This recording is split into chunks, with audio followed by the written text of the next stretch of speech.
There are two types of games that I really enjoy playing: story-rich games and games that basically construct their own stories. You might think these two would contrast with each other, but I think they both fulfill that personal investment that I find crucial for my enjoyment of a game's story. Wildermyth falls into the latter category, where my focus and memories of playing the game aren't based on the story the game is telling, but on the story I am creating based on my decisions and the random characters that I have created and connected with. Wildermyth gives me the same feeling as games like XCOM or Football Tactics and Glory, where the characters take on a life of their own and no playthrough for me or any other player is going to be exactly the same. If you love those types of games where the stories come from your gameplay actions, then Wildermyth may be your next favorite game. Wildermyth is a procedurally generated tactics game that is very reminiscent of a Dungeons & Dragons campaign. The game is the first game developed by Worldwalker Games and is published by Worldwalker Games and Whisper Games. The first sign of the game that would eventually be called Wildermyth is found in the dev blog on their site dating back to 2013, when the working title was Legacy. As the developers said in an interview, they expected the game to come out in 2016, but kept adding and expanding their vision, working up to the full release. The game came to early access on Steam in November of 2019 and launched fully on June 15, 2021. Currently, the game is only on Steam and itch.io, but the developers have mentioned a desire to do console ports, although no specifics have yet been revealed. As for reception, the game sits at an overwhelmingly positive status on Steam with over 7,000 reviews, and sales were apparently strong enough that Worldwalker will be able to continue as a studio, which certainly means I'll be keeping an eye out on what they do next. The basic structure of a campaign of Wildermyth is you start out with a group of usually between 2 to 4 heroes in a small corner of the map. Each campaign is either 3 or 5 chapters long and took me about 5 to 8 hours to finish. There are 5 groups of enemies that you could be facing, and while you may get battles with several of them over the course of the campaign, there is usually one primary group that you're battling. For example, in the tutorial campaign, you fight the Gorgons, a group of monsters that spread corruption and are composed mainly of creatures that resemble woodland creatures, well, except the Gorgons themselves. The tutorial campaign is one of the 5 scripted campaigns that have a story written by the developers to follow along with the procedural events. You can, however, do a 3 or 5 chapter campaign that doesn't have that arcing story and can choose either to do a new one or a legacy campaign where you use old heroes from previous campaigns. Plus, the game has multiplayer if you want to do a campaign with friends. As for how each campaign starts out, there is an intro battle, and then you get the chance to pick the classes for your heroes. There are only 3 classes in the game: Warriors, Rangers, and Mystics. Warriors are a melee class with hard-hitting physical attacks and strong armor. Rangers are a versatile but usually ranged class that have high evasion and some stealth abilities. Mystics are the mages of the world that use a unique system of interfusing with their surroundings to attack or defend against their opponents. Since there are only 3 classes, the way you distinguish them from one another is with the skills that you gain with each level up. You get a choice between 3 random new skills to learn some class-specific or some more general skills. Later levels also offer the chance to enhance previously learned abilities. These abilities can lead to some hard choices because all of them can be useful, even if some are more situational than others, which I found enhances the experience because it individualizes your hero's skill sets beyond their class.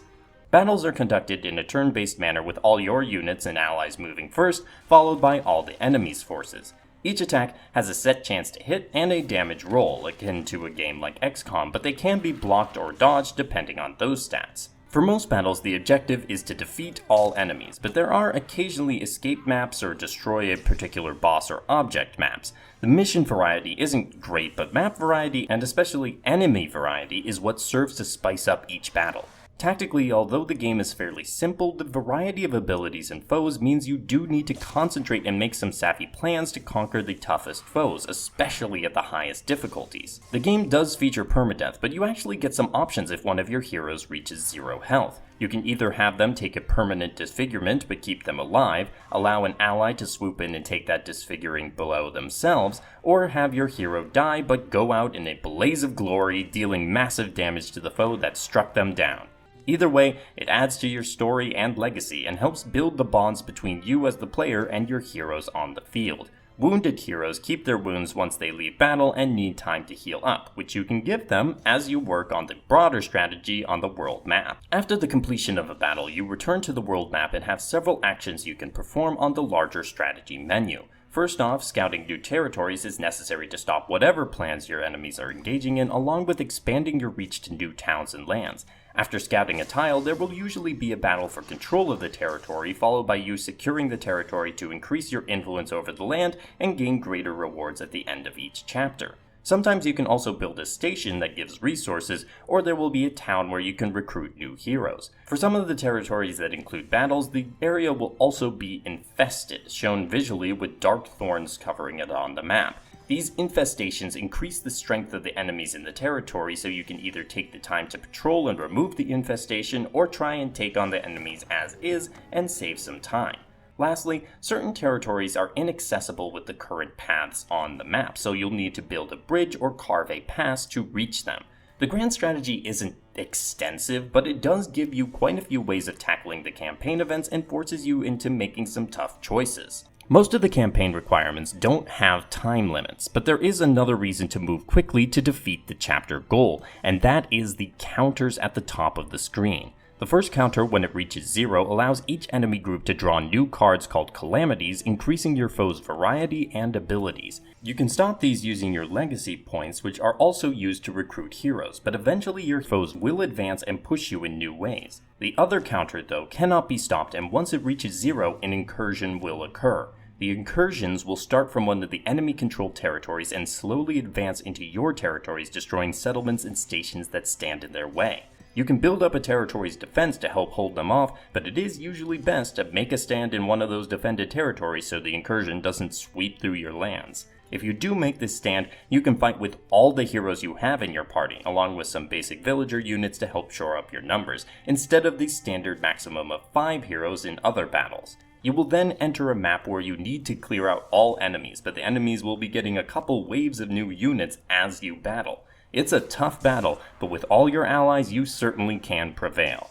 Once you've reached your final chapter mission, the game will warn you that after the battle, the chapter will end. After completion then, you get the end of chapter screen where you can upgrade equipment, something you can do during the regular campaign, but I rarely did it then during my time playing. See what your heroes are up to in the in-between years, and see heroes' children joining or even heroes retiring. The game does progress through time. Your characters age and retire and new heroes rise. Especially in 5-chapter campaigns, your original hero group is not the one that finishes the final battle in the 5th chapter. This progression really helps give a sense of time and scale to your campaign because you can be fighting the same foes for decades in-game.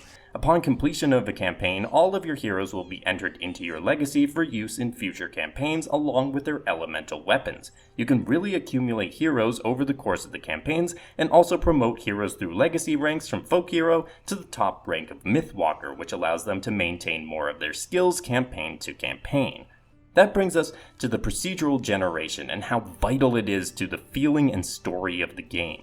For each territory explored, battle fought, or town visited, there are procedural events that can result in many different outcomes depending on your choices. This can range from temporary bonuses for the upcoming battle to transforming a limb of your character into an animal or elemental limb that adds new aspects to combat.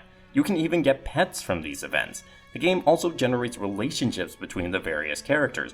Rivalries, friendships, and romances can blossom between any of your characters, depending on romantic preferences, that also impact combat. Rivals will try to one-up each other, friends will guard friends' backs, and lovers will wreak vengeance on all who dare attack their partner.